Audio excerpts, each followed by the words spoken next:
Hi, welcome to this walkthrough of an applied shapes and molecules question. There's an easy part and quite a hard part, so I'll try to talk you through how you can separate out the two and get some of the marks, if not all. So let's start by separating the easy and the more challenging parts from each other. So it gives you nitrosyl chloride, which you won't have heard of necessarily before in a textbook, and it's the dot and cross diagram, and you can see that it's got a double bond, and it's got a single bond, and it's got a lone pair around the central nitrogen atom. So it asks you to predict the O double bond N single bond Cl bond angle, and also it's important to remember that the word predict means make a reasoned guess. It's not the same as state or give. So other exam questions on this topic might ask you to state the bond angle or give the bond angle. This is predicting the bond angle, which is higher order thinking. So that initially says it's a bit more challenging. However, what's on the good news side is that the explanation is always going to be based on valence shell electron pair repulsion theory, or VSEPR for short. This is your electron pairs repelling, lone pairs repelling more bond pairs, etc., etc. So let's think about how we might construct the answer.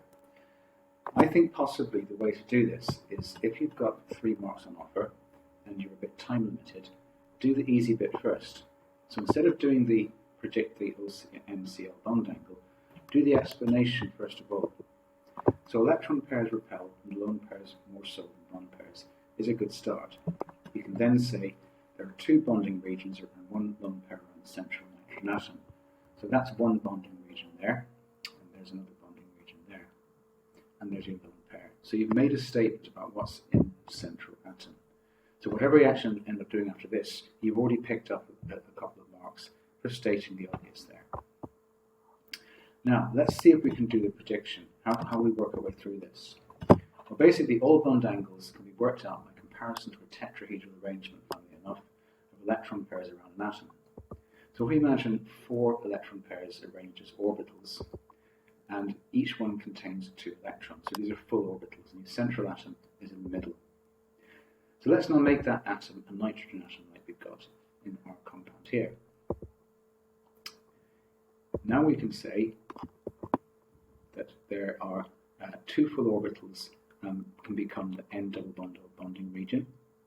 You've got a lone pair on the nitrogen atom, not just a lone pair, it's a lone pair on a nitrogen atom. So now we're talking about this lone pair here being this lone pair here. So this pair of orbitals matches this double bond, and this orbital matches this bond here. So if we now imagine that this central atom is the nitrogen atom, 2 of the orbitals become the N double bond O, and 1 becomes the N single bond Cl. So we now have the basis of a trigonal planar shape, with a lone pair replacing 1 bonding region. So that reduces the bond angle by 2.5. So a bit of recall can be applied here. The bond angle that accompanies a trigonal planar shape is 120. So if you take away 2.5 from 120, you get 117.5. Now, granted, that isn't in one of the textbooks. That's not one of the standard bond angles that's mentioned. So this is very much the applied part of the question. So in this instance, I'm going to share the mark scheme with you so you can see how they allow for this kind of thinking. So if you have a look, you can see the bond angle is actually a range of bond angles that are accepted. So there's a flexibility in the predicted bond angle that you can state. And then there's the same electron pair repulsion theory ideas applied around nitrogen. There's a double bond, a single bond, and a lone pair. Electron pairs repel. And it allows you quite a few different ways of stating what's happening around the nitrogen atom. So 2 marks are easy, and the 3rd mark is quite hard. So although the question might seem quite difficult, there are actually some of the answers are actually quite easy to gain. So getting 2 marks out of 3 shouldn't make too much of a difference to your grade if you come across a question like this in a test. Okay, thanks for listening. Until next time, see you soon.